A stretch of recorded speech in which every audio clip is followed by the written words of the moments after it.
All right, here we are. Oh, wow. What a gorgeous day we have here in the valley. This is Derail Valley. I was playing Tavern Keeper and I was like, hey, I kind of want to play some Derail Valley. It's been a long time. It's been at least 2 months since I played Derail Valley. So we're starting up a new campaign here and I thought, hey, I could record it and put it on YouTube and that might be interesting. So here we are. We are starting in the sawmill as usual. That's actually the steel mill. Sawmill somewhere else over here. Um, anyway, there it is. So we're starting here in the steel mill. I have mostly realistic settings on. I actually modified it a little bit. I notably brought down the contract bonuses. You actually get a little bit more of a payout when you play in realistic mode. I reduced that back down to 100%, and same with the time limits on these orders. You can see this 48-minute time limit there. So those are not boosted, unlike the default for realistic mode. And I also, what is it? I enabled the signal switching from the UI. So obviously you can't see it now because I don't have the correct license for it yet, but that's just, it's just necessary in order to not be jumping around in front of the train, switching signals at the last minute. So I believe that's my only modifications. You can see here I don't have the player pin or the player location marked on the world map. So this is my first time playing without that. It's going to be an adjustment. It might mess me up a couple times, but I'll just have to be extra careful, I guess. And yeah, so I'm gonna try to multitask and sort of get things running while explaining what Derail Valley is, in case anyone's unfamiliar. So what we have here on this table is our orders, and I think orders come in a few different flavors, at least three here. Where we have freight haul, which is when you go from one location. We're in a location right now. This is the steel mill, aforementioned steel mill. And a freight haul is when you take your cars of freight and you haul them to another location, like this ore mine here, or whatever that is. The other kind is a logistical haul, which is the same as a freight haul, except you're not carrying cargo. So these are way less costly, or they pay way less rather. So here's a really long logistical haul, but because all the cars are empty, you only make 13,000. Whereas this is actually a shorter number of cars, or a less cars, except because they're actually loaded with cargo, you get almost twice the payout there. So to begin with, we probably want to do some shunting, which is when you stay within the yard and you're just moving things around. The locomotive we're going to begin with here is not really made for a long distance. We're going to be starting with the DE2, as usual in this game. As we get more money, we'll be able to afford the maintenance on higher horsepower vehicles, along with higher torque and speed. But for now, we can only use the DE2, which in real life is explicitly a shunting vehicle, and in this game is really only good for shunting or short distance hauls. So, looking at the shunting ones here, you can see the license that's required. This requires a long 2, so we're not going to be able to do that yet. This requires a long 1, so we're not going to be able to do that yet. So this is really the only contract we can accept right now, and this is an unloading and then storing of those cars. Thankfully, this is only 3 steps. So load up the cars at A6I, which is a track bay, and then load them, or rather unload them, at A7L, L for loading platform, I is for input platform, and then storing at A3S, which is the storing platform. And because these are all A's, that's all within the same yardage area, which will make it really easy. And I'm just wondering if maybe we want to take a freight haul somewhere nearby. Like the farm is really close. I think, what's OWC stand for again?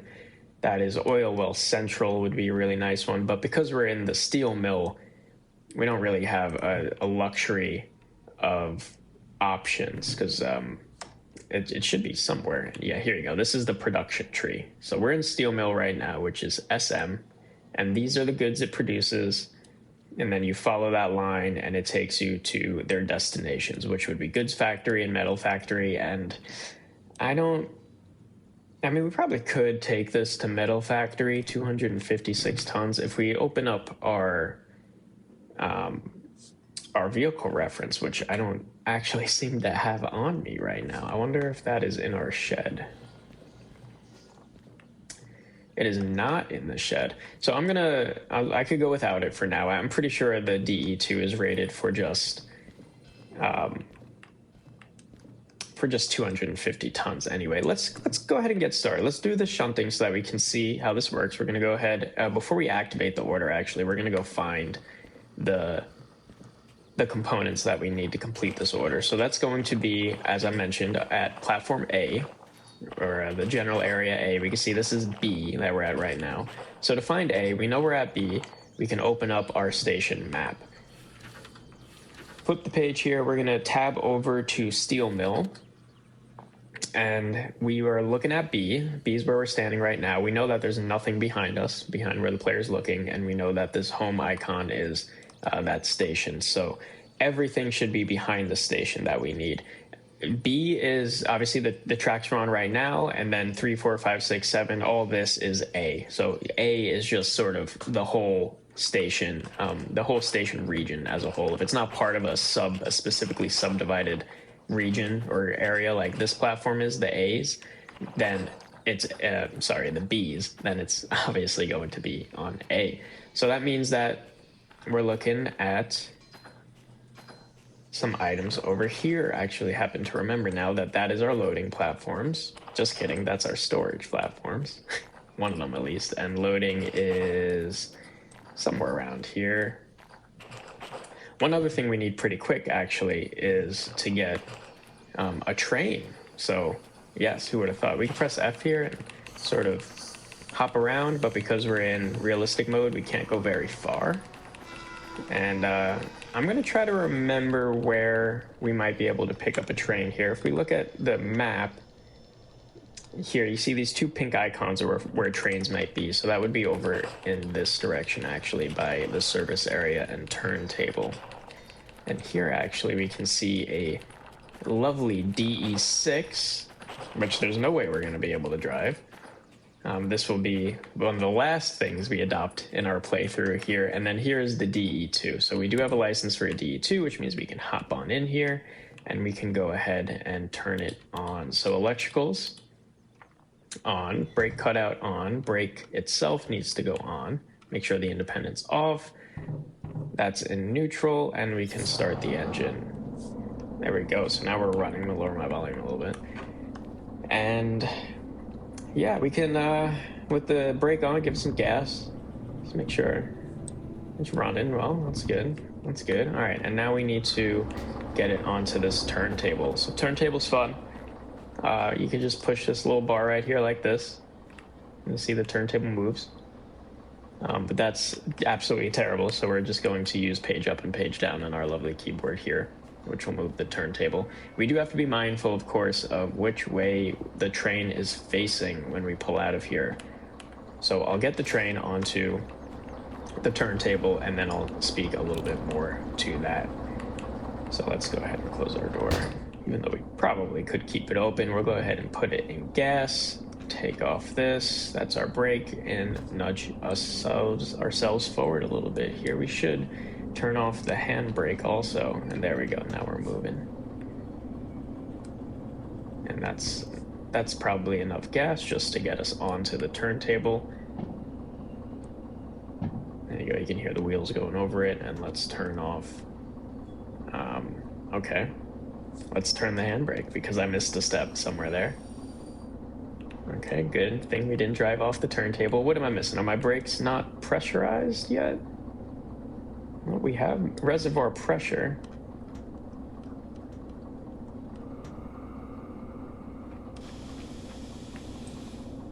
So I don't know why our brakes aren't pressurizing for some reason.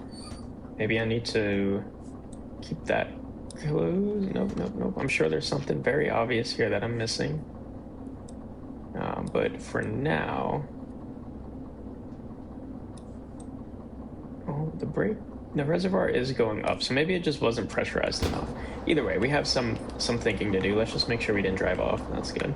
We didn't derail here in Derail Valley. And let's look at our map again. So the order says we need, I guess it doesn't really matter which way we're facing, but we'll put some care into it anyway. So A6I for input to A7L and then A3S. Let's go find A6I, which is the first stop on our contract. I apologize if you hear the incessant spamming of my F key in order to hop around here. I might look into modding or if there's a cheat to expand my range there. So here's A6I. I know it's realistic to not teleport everywhere, but God, is it just very annoying to not. So contract number up here on top right is SU75. This is a car for SU75, so we know that these 3 cars here are the right ones. We're going to need to take them off of this input platform and put them onto the loading platform, which is this one right next door. I can just go ahead and confirm it. This should say 7.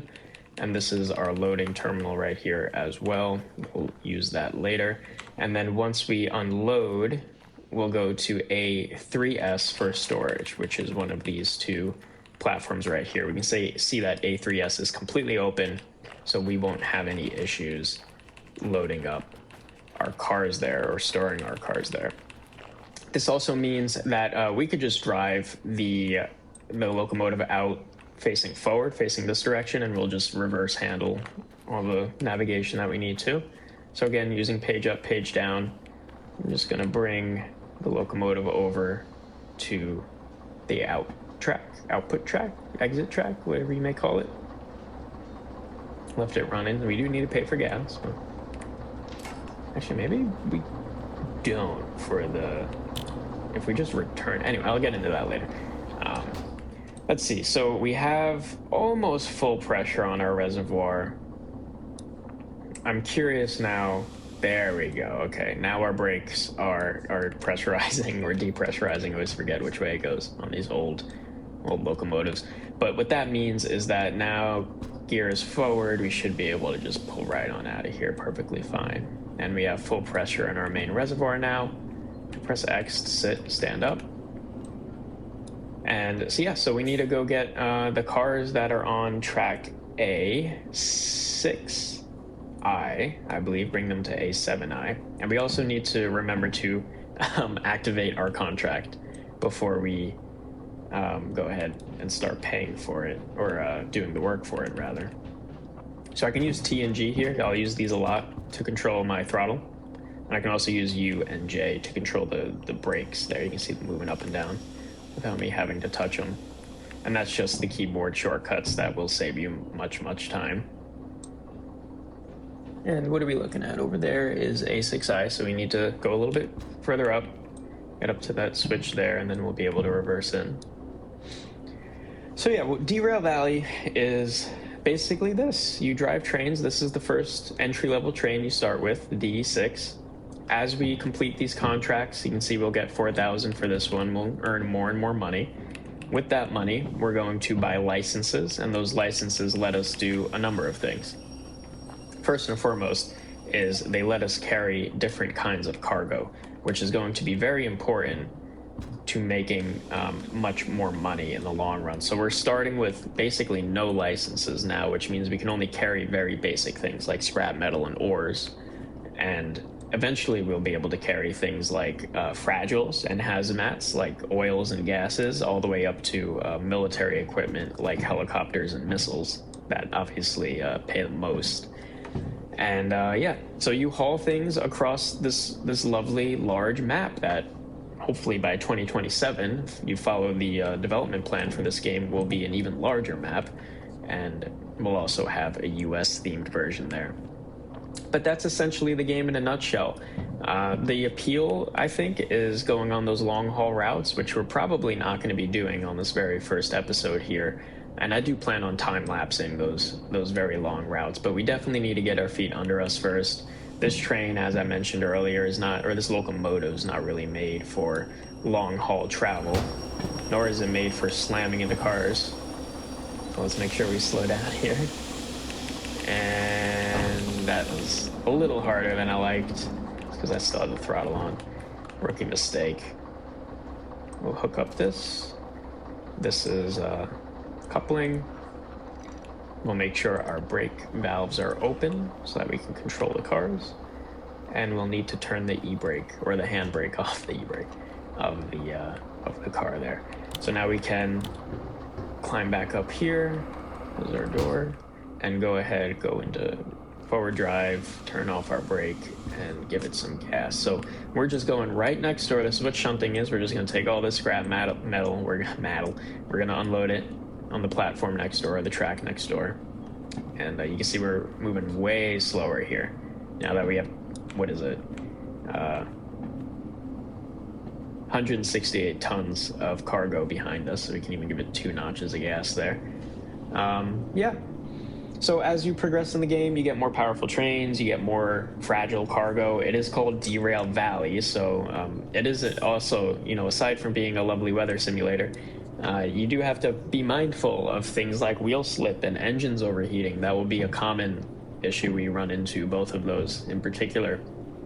When you're on those long hauls, you need to make sure you don't fly off the edge of cliffs.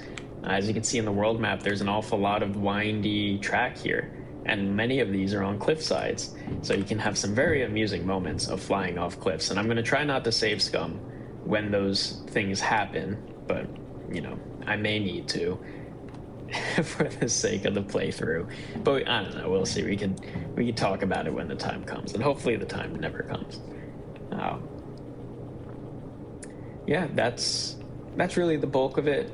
I think I play this game because it's cozy. It's a bit of an intellectual challenge. You get to sit back and relax, watching the train drive, but you don't get to relax too much.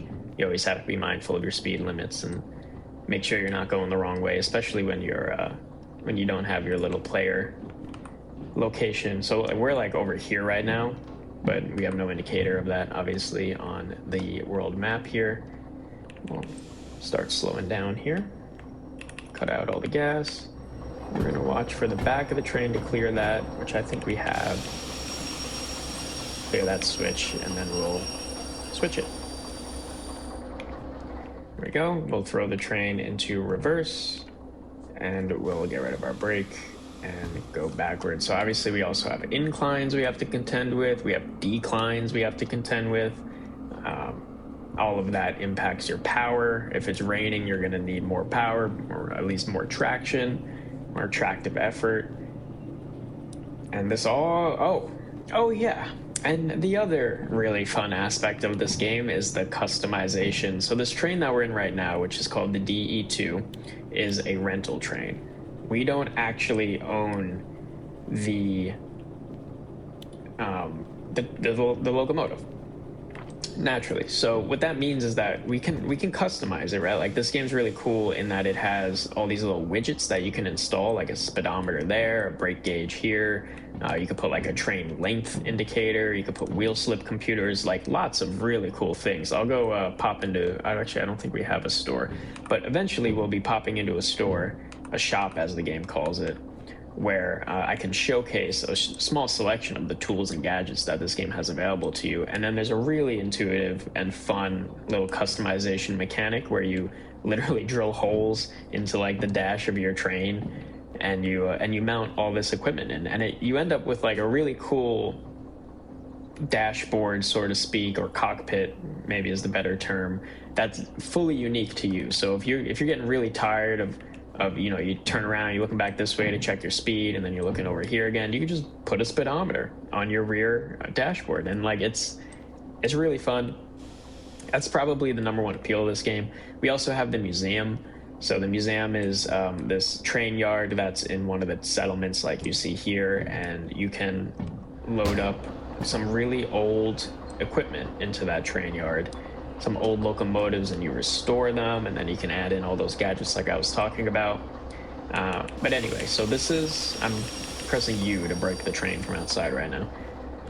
This is the DE2. This is just a rental. We can technically put some of the aforementioned customization widgets in there, but if we ever like break the train, or if we need when we eventually go to service it in the service computer, which I'll show you in a little bit, then we'll lose those customizations, I think. So probably not going to be doing that, other than really basic things like speedometer yet. But for now, what we did so far is we moved these three cars from A6I, which is the input track, to A7L, which is the loading track. And now before I unload them, I need to activate this contract, and I'm going to get a denial because I don't have my shunting license. So buying a license sucks because I have fees right now. But see, these are my licenses. We have shunting, fragile, dispatcher, train length, concurrent orders. Let's take multiple orders at the same time. You can see these get awfully expensive, all the way up to 400,000 for the last military contract. So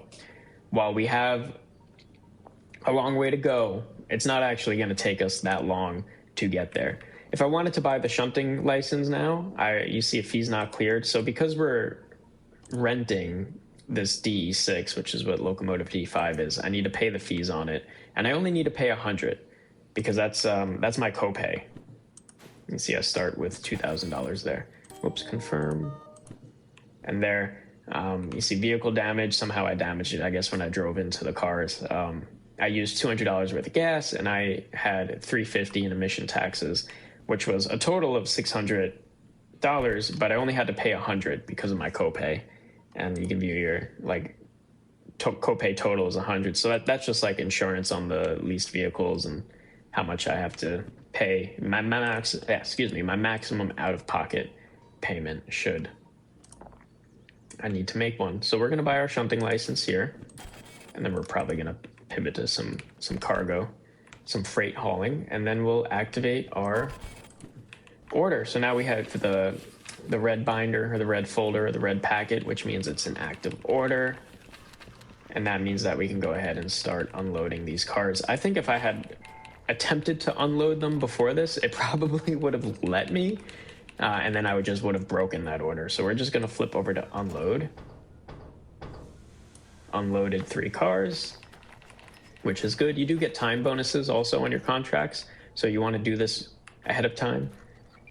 Turn that handbrake back off, hop back into our locomotive. It turned off because I paid all those fees on it. So let's turn it back on, re-enable the brake flow. The reservoir is still pressurized, so we can just go forward again. And we're bringing this bad boy over to A3S, which is over there. There's A4 and there's A3. So we'll give it a little bit more gas and we'll pull forward out of here. And that's the gameplay loop. So we're doing shunting right now, which, as I mentioned, is kind of boring. It's very slow, it's not very scenic, and you're just moving cargo from one track to another. And after we finish this one shunting track, we'll go ahead and get started on our first freight haul. And we'll just go ahead and take this DE2 on that freight haul, because while this isn't a freight hauling locomotive, it's explicitly a shunting locomotive, actually, the train it's based on in real life. This will be sufficient for us to go ahead and start doing some basic freight hauling. Especially for some lighter freight. And I didn't happen to take a look. I don't recall. I did take a look, but I don't recall what freight hauling was actually available to us at the train station building, the job desk, so to speak, contract room.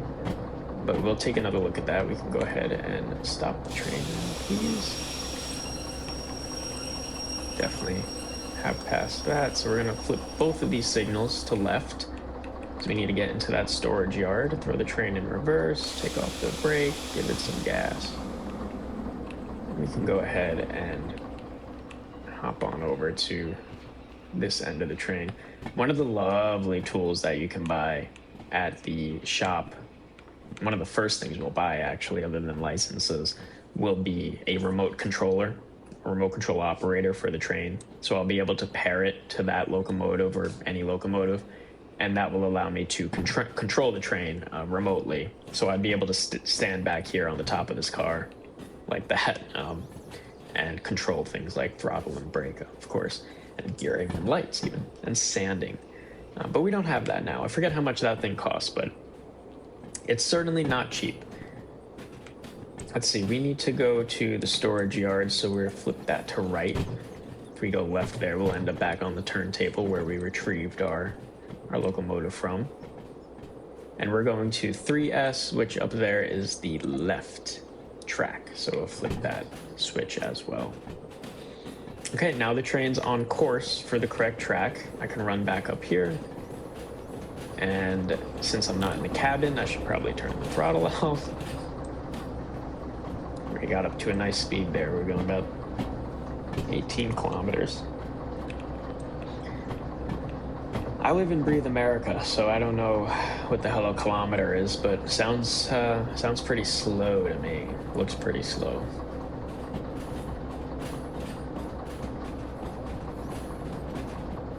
So it's like 30 miles per hour, maybe. All right, brakes. There we go. Maybe a little aggressive on the brakes there.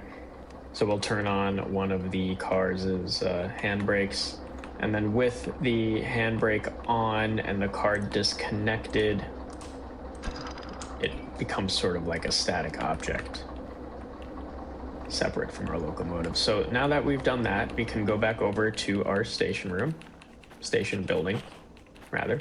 So all the way over here, we're just gonna mash that F key until we're over here. I'll look into switching that, maybe extending our range a little bit in the next episode, and we'll validate our order.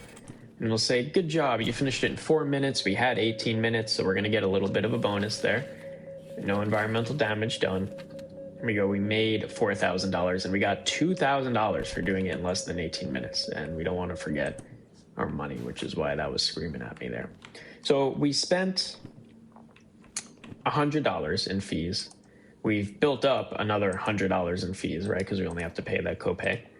And so it cost us $200. We made $5,000. So I'd say $6,000 even. I'd say that was well worth it. Now, this is a new order. So these are those 3 cars we just dropped off at A3S. Well, now it wants us to take those to a food factory in town. But we're not going to do that because that doesn't pay nothing. Instead, we're going to find a freight haul we can do. So we can't do we don't have the licensing nor the contracts for that, or the pulling power. Even 500 tons is too much, so we're going to get rid of that too, and we'll try to take this one. Now, I do have concerns. Nice. About the DE6 and hauling 256 tons. But as long as it doesn't start raining, and it doesn't look like it's going to, there should be a clock in here somewhere. There we go. So it's almost 6 p.m., 5:45, and no rain in that forecast yet. The sun does set at 9, so we have like an hour to go to Machine Factory in town. So we're here, we got to go to Machine Factory in town. I know this is a rough uphill, so I'm a little concerned about doing the 256, but we'll give it a try. If we have to go slowly, we have to go slowly. So these are on B4 out, B4O rather. And if you recall, that's the B track right there. So actually, before I run over back to my loco, let's just figure out which one of these is 4. There's 2, 3 is almost through. 4 is this one right here. Okay, and let's make sure that these cars over here, yeah, these are the only cars in the entire yard. So this is heavy. This is steel billets, bent plates, and slabs.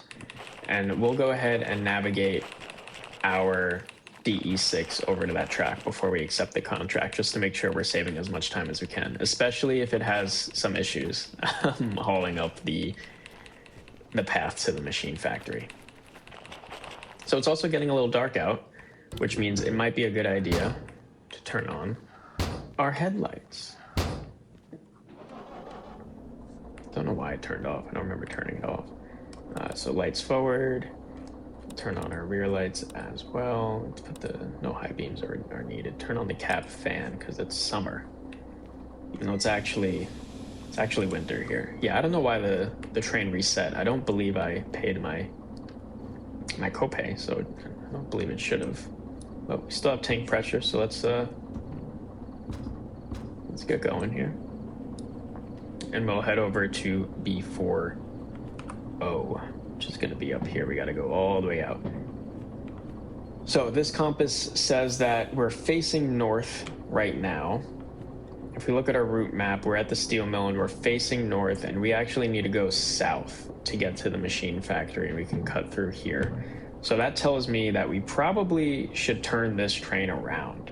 And if we want to turn the train around, we have to go to the turntable, our best friend.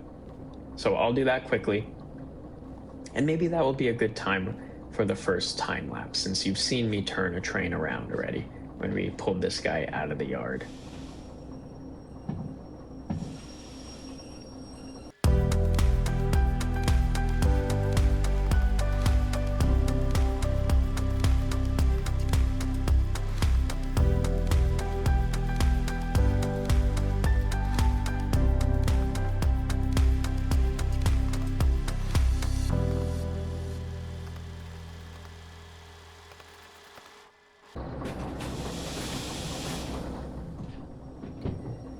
All right, so there we are. Train is all turned around. And the reason we wanted to turn the train around, you may be asking yourself, can't the train push just as well when it's facing forward versus facing backwards? And it can. But this locomotive in particular has what's called passive cooling. I think it's called that. Which means this radiator here in the front is not pulling any air in. Instead, it's relying on the air being pushed into it in order to cool the engine. And so if we were facing backwards, if we were driving this way the whole time, the radiator, oh, phooey, I messed up.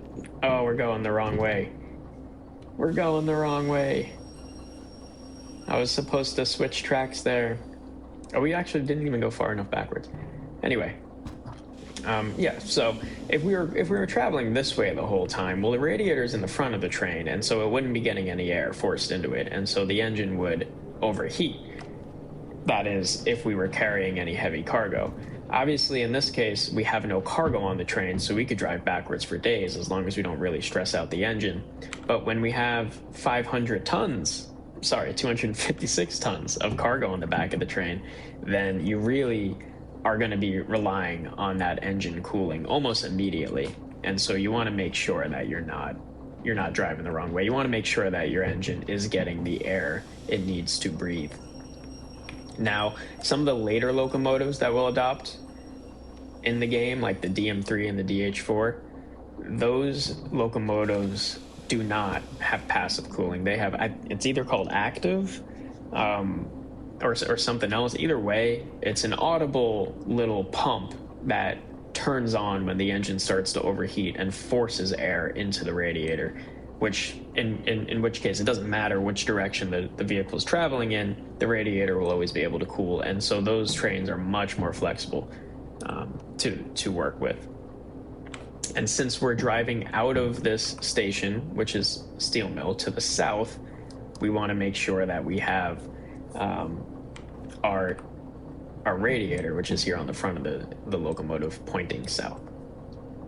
One other thing I might look into before we leave is the remote signaling license. And what that will allow me to do is switch these switch directions, these rail switch directions, without having to pull out my little gadget here and click on them.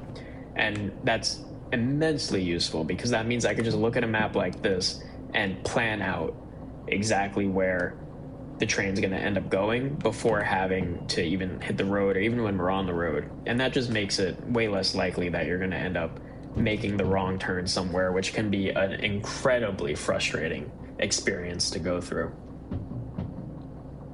So we'll see how much that costs before we set off. We have to activate our contract anyway, so we're going to be in the contract station building. And I might even wait until the next day before properly setting off. Just because that sun is setting awful quick, and seeing as we're just getting started in this playthrough and we don't have a lot of the tools that make nighttime travel easier, like the remote controller in particular, then we might be better off just waiting until the following day. And that means we can get a lovely little what do you call it? Like a dawn travel under our belts. Like we can navigate during the sunrise, which might look awful nice. So let's get going back. Well, now we're going to back into B40, which I just set the signals or the switches to lead us into. We'll hook up to the cargo that's waiting on that track. It's lovely, lovely sunset here that we're getting. And we'll activate our contract and head off. So B40, that's not a 0, that's an O. That O is for out. This is where the loaded cars ready to be sent to other stations will live. Or be stored, rather. I suppose they're not really living. And yeah, let's maybe try slowing down a little bit so we don't slam into the cars like we did last time. I'm realizing also maybe my fees lovely. Maybe my fees got so high on that first contract. I really didn't expect. I mean, it was 400 and 600, so that was $1,000 worth of fees just to do some shunting. I think that's because I'm playing on this harder difficulty mode, and I'm just not quite used to the challenges it brings. And maybe that's part of the reason the contract payouts were increased. So we'll see. Hopefully that's not going to be an issue. If that does turn into an issue, I'll just have to figure it out. But yeah, our insurance copay, it's $100 right now. It's going to quickly go way up north. And, you know, eventually it's just going to stop being a copay. And we're going to want to either own our own machinery or, well, really, that's the only option once you get into the late game. So what we want here is dispatcher, which is $10,000. I do not have enough for that. So we're not going to be able to do remote dispatching. That's fine. After this contract, we should be able to do that. You can see also if I get the info on dispatching print, this should raise our copay. Oh, it doesn't raise our copay, but what it does is it reduces our time bonus deadline. So in here we see if we complete it within 50 minutes, which I fully intend to, we'll get a time bonus. But for now, I want to go to sleep and pray, oh pray, that we do not have rain tomorrow. We'll try to get up at 5 a.m. so that we get a nice sunrise. Sleep on your head. Perfect.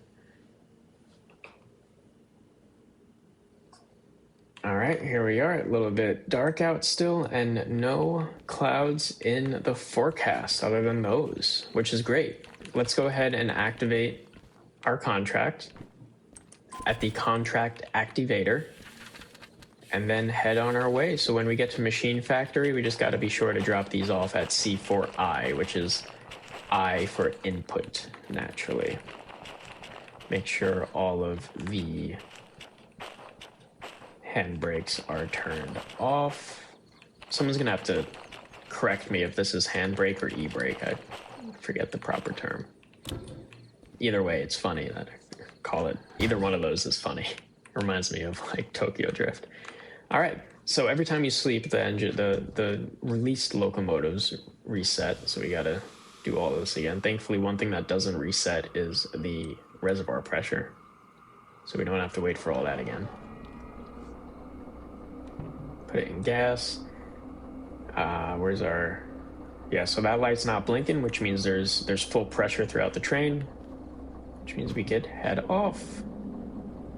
And yeah, we're gonna hope that this thing can pull it. Now, I'm pretty sure we'll have enough just power to obviously get a good clip on the roll. I'm not too worried about building momentum. It's maintaining the momentum up inclines. And as I said, I know that there's an incline here going from the coal power plant to the machine factory is an incline, and I'm pretty sure it's a decently aggressive one. One decision I have to make is we're coming south out of the steel mill, and obviously we're going to want to go right at this switch here. And then we have a decision. We can go right again, which will take us up to Forest Central, through Forest Central, and then to the machine factory, or we can go left through the farm. And if we take a look at the map, which is an accurate representation of the actual train, we can see it's probably a little bit shorter to go through the farm, because then we're not doing all this winding. We do have a home base over there. We're not going to visit there. We don't have to do all this winding. We don't have to do this slight double back. And I'm a little worried about this crossing this mountain here where our home is marker is. So we're gonna go left. Hopefully I'm not wrong about this. That's always a chance that I am. Also gonna give the train a little bit more engine power. And yeah, so at the first intersection we're gonna go right. At the second intersection we're gonna go left. We're gonna navigate through the farm and oil well central, and then we're gonna go right through City West, left, and then up through coal power plant. This is also going to be my first time navigating through. That's supposed to be right. This will be my first time navigating through a. I just want to make sure that's supposed to be right. Yeah, okay. Without navigating through the map without presetting these flags or these signals. So we're gonna see what happens. We're gonna turn right and then left. Gotta remember that. Right then left, and we'll be in the farm.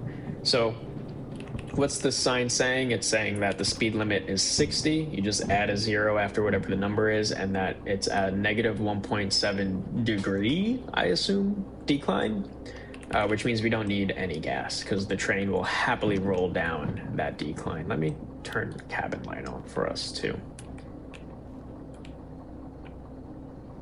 So right now the train's just rolling. You can see we have no RPM. Ammeter is a measure of the electrical current going into the traction motors of the wheels. There's none, so we're just letting the wheels roll. Engine temp's obviously good because the engine's not producing any power. And obviously we do have RPM. I stand corrected because the wheels are certainly spinning. And I don't know, I guess I would assume this is engine speed, but I guess that's maybe idle engine speed. Okay, so we're coming out of the triangle, this first triangle, and we're going to want to go left at the next intersection here. And that will take us into the farm. Now, once we enter the farm, which is this station map, we're going to be coming in from the north, and we're going to want to go left at this first intersection because we want to aim for A3L. And because this is striped here in the orange, and because it's a loading platform, that means this track is guaranteed to be empty, which means we'll be able to just fly right through it. Gotta make sure I pay attention here. So we're about to turn left. I'm going to be doing a lot of this early on. Let's just make sure that's right. Yep, left into the farm. And let's not fill the brain up with too many things. Let's keep track of what's happening here. So we're going about 45 kilometers per hour here, turning left onto a 50-kilometer stretch. So we do need to be a little mindful of the speed, but it looks like it's going down slightly now. And then we're going to go left so that we can get onto that loading track. I'm actually going to apply a little bit of brake now because when we're in the stations, when we're in the yards, we do not want to be going too fast. We're going to turn that to right. There we go. That will get us onto A3L. Apply a little bit more brake. There we go. Let's take that brake out so we cruise at 30 here. Still no throttle. So since we left the steel mill over there, we haven't applied any throttle since getting it initially rolling. We've just relied on that hill. You can see we still have all of our cargo with us. Probably should have checked that when we left. All right, this will take us through the farm. And then immediately following the farm is Oil Well Central. So we're going to go through 3L. We're here right now. We'll hook back up onto the main line, and that will take us into Oil Well Central. When we're in here, we're going to want to aim for track 1. Track 1 left. So we're going to want to take the next right. And then that should take us right into there, and we don't need to take any other actions after taking the next right. So just remember right, next. And then when we leave Oil Well, we're going to keep right. We got a lot of rights ahead of us. And then one left before the coal power plant. Giving it 2 ticks of gas, 2 ticks of throttle. Check our gasoline levels, still plenty. Diesel, I suppose, is still very good. We have a 90 mile per hour Sorry, kilometer per hour. I might make that mistake a lot. We have a 90 kilometer per hour speed limit. That down arrow with the red means it will decrease. At the next sign, you can see it decreases to 60. I believe the down arrow means it decreases by a value of more than 20. If it were to decrease by 20 kilometers per hour, it would not give us the down arrow. But because it went by 30, it warns us that there's a significant decrease ahead. Same applies for increases. You'll see a green up arrow instead, meaning, hey, after this block of speed limit, you can really let it rip. And there was also on that sign, I neglected to point it out in time, but next time we see it, I'll point it out. There was at the bottom a little small sign that had two horizontal bars, I believe a white and a blue, and that meant level grade. So we were in a decline there for a little while, I believe, and it was signaling to us that, hey, the track's going to level out now. So this says 50 to the right. We could probably get away with that, but I'm definitely not going to try because we're entering a yard. And you want to be going pretty slow in these yards. But I will give it another tick of gas. It's because we're going like really slow right now. Let's gonna turn off my cab fan. It's kind of bothering me. Seeing it in the corner of my eye. I keep thinking something's broken up there.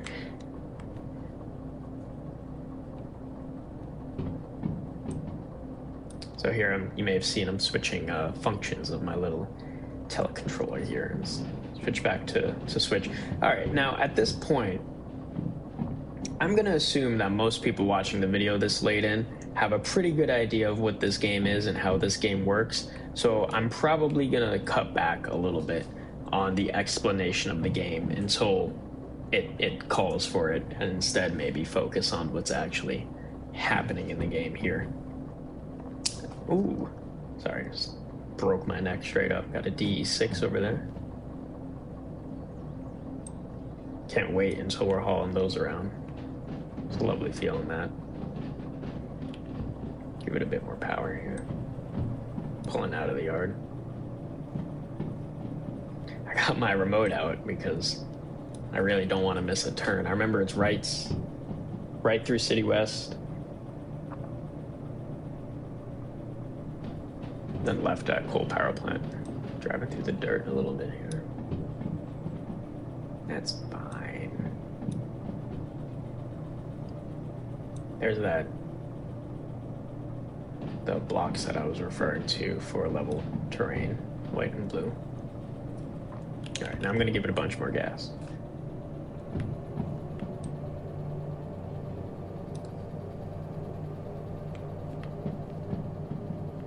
Very nice sunrise.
So here, this is a 30 mile per hour turn. So right now we're going 35 kilometers.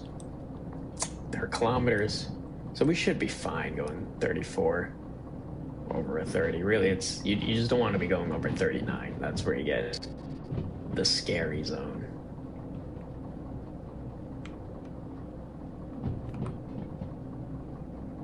So we just made this right. We got another right. That'll put us into City West. I'm pretty confident I'll be able to navigate City West without looking at the map. City West is a region you're going to drive through a lot in this game. So this says 50, but we can't crank it up to 50 yet because the back of the train's still in the 30.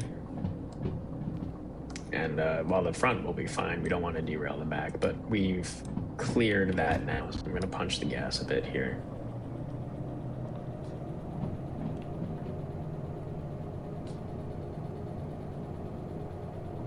We're doing pretty good. There was a stretch there where I wasn't speaking, where we gained a lot of speed really quick. And it may have been because of a decline.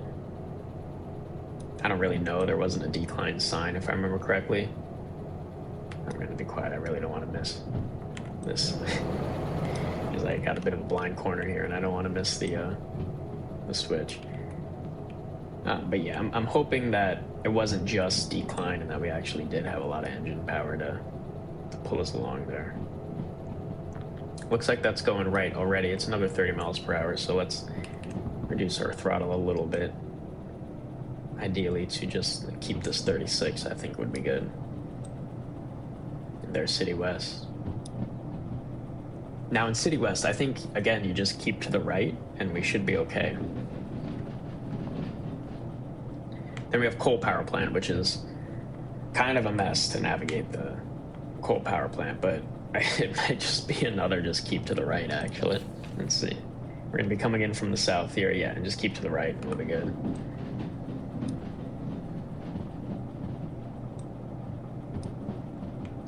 And then after the coal power plant, we go into our destination, which is the machine factory, which is this one. Just make sure I can see the track and our speed. We're going to be coming in from the south, which is this end right here. We're going to track 4, I think C4I. Yep, C4I. Oh. Set that to right. Make sure we're just coasting here. Please give it a little bit more brake. This turn will F you up if you're going too fast. But yeah, welcome to City West. We'll be here again. Good shopping here at that station there. Take the brake off, give it a little bit of gas here, and we'll cruise up. So there's that up arrow I was telling you about. So that means we're going to go up to over 100 kilometers per hour at the next sign, which means I can relax for a little bit.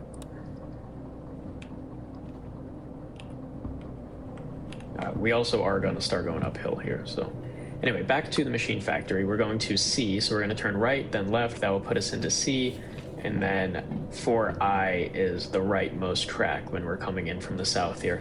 One thing we'll need to watch out for is there might be cars on this track. I don't think input tracks, which is what the I means, usually have cars on them, but very well could be wrong about that. Obviously, the loading one here is striped to strictly notify you that there won't be cars on it. But there is the possibility. If there are, then obviously we can't just pull in because we'd trap the locomotive. We'd have to go past it and then back in. Or otherwise find a way to turn the train around. Okay, let's give it some power here.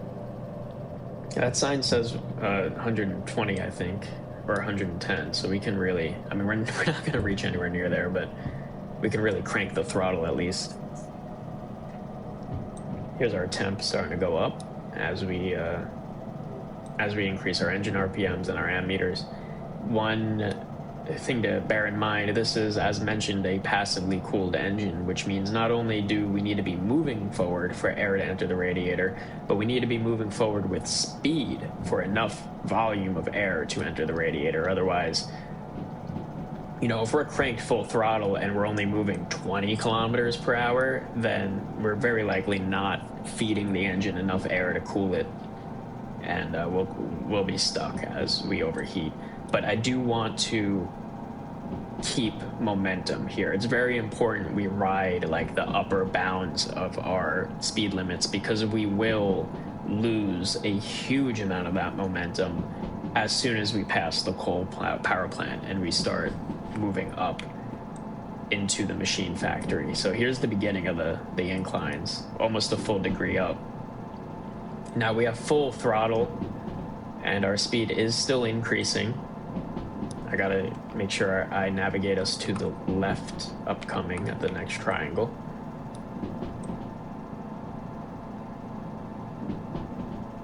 speed is breaking even now at full throttle, which is scary because we're only at a 1% decline. And there might be a 2, if I remember correctly, between the coal power plant and the machine factory. So it's very important we come into that with some momentum.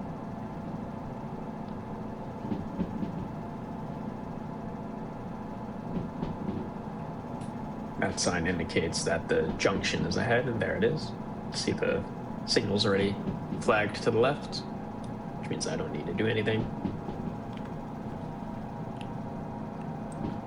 There goes our speed. Full throttle still, but we're losing speed. Temp's gonna start going up as less and less air is pushed into the radiator.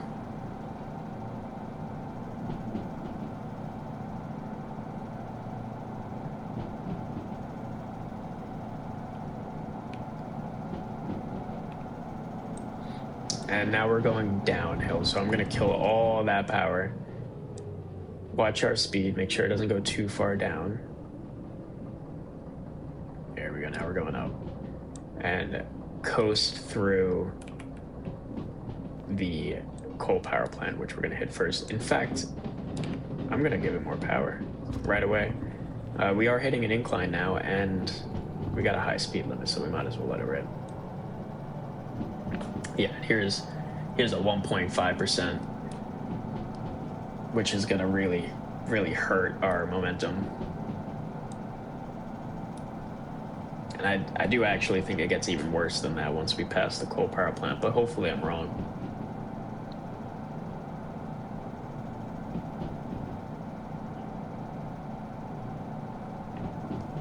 Yeah, you can imagine if we had waited, or if we had left right away last night, it would be pitch black right now and you wouldn't see this lovely view. All this lovely fog in the distance. Here's the coal power plant. Let me tell you, this place is a nightmare to navigate around. Alright, that's facing to the right, which is the direction we want. Yeah, coal power plant. I mean, maybe I could just pull up the station map real quick to show you what I'm talking about here. Look at this place. This place is a labyrinth. I think I've done it enough times that I have a pretty good idea of how the cycle works, but those first few times, I'm not exaggerating when I say I've spent hours at the coal power plant just trying to get the train facing the right direction. There's some things you pick up on here and there, like certain patterns in the track layout, like if there's, I don't know what to describe it, but like a U shape or like a Y shape. Obviously, it indicates a Y junction, I guess. In saying it out loud, that seems pretty obvious, but it could be pretty abstract when you're looking at it on the map. Like, this is not a Y, right? Because it loops up around here, so this is a little bit different from a Y, but functionally the same.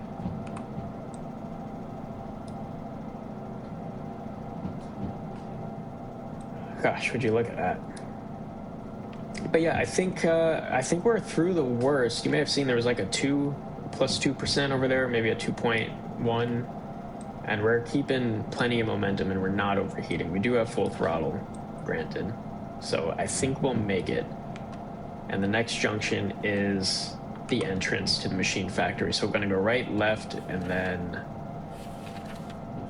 all the way to the right is track 4. So right, left, and all the way to the right. So we're going to switch that first one, there we go, to right. And this becomes so much easier once we have that dispatcher license. Can't wait to show that off.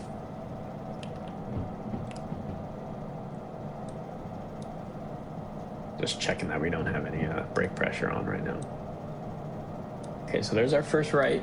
I'm trying to look ahead. Oh, we're going to be going all the way over there.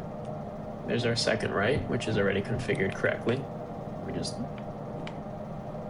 double check that I have that right. Right. Yeah, I have that wrong, so we actually want to take the next left.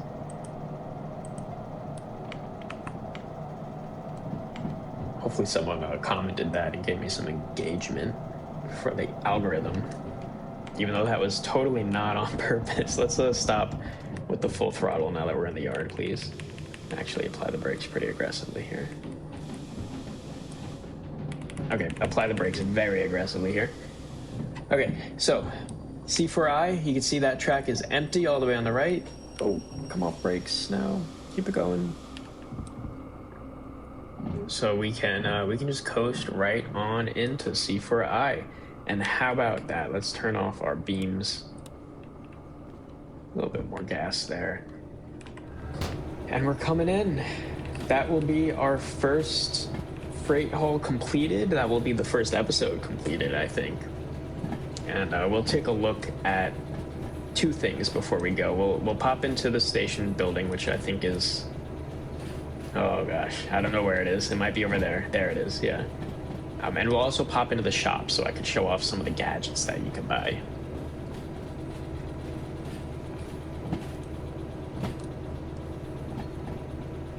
And maybe... No, I'll wait to buy any licenses until the next episode. What are we looking at here?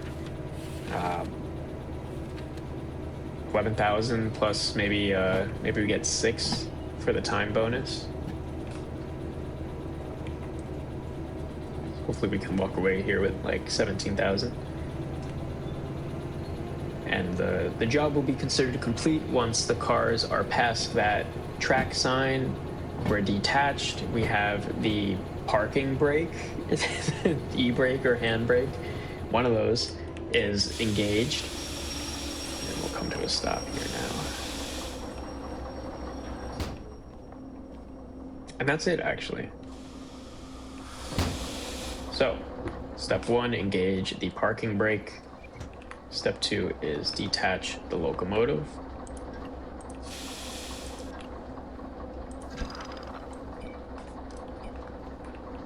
I'm also going to turn off the locomotive by pressing the fuel cutoff. And now we can head on over to that station building. As I spam the F key.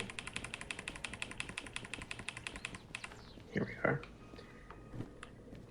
Validate our order. It says good work. We got 5,500, so we got 16. Not as much as I was hoping for, but enough to buy some licenses. Here's the shunting order for the car we just dropped off, or the train we just dropped off. So take those cars, unload them, and store them. Probably not going to do that. Or maybe I will, because it's early in the game. And then we have our freight orders. But, well, before I go, maybe we could pop on over to the store, at which I'm going this way, so I hope it's this way. I think it's right over here. Yes, this blue building called Shop. So look at this. These are all the gadgets you could buy. You get lights, you get these brackets to mount them, proximity readers, overheating protection, flashlights.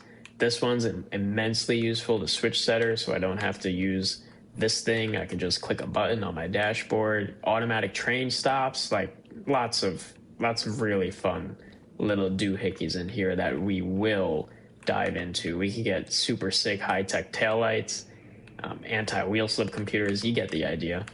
But until that day, please come again. As I say, holding the shop ringer-upper. But seriously, thanks for watching, and I hope this is an enjoyable watch, and I'll see you guys next time. Toodle-doo.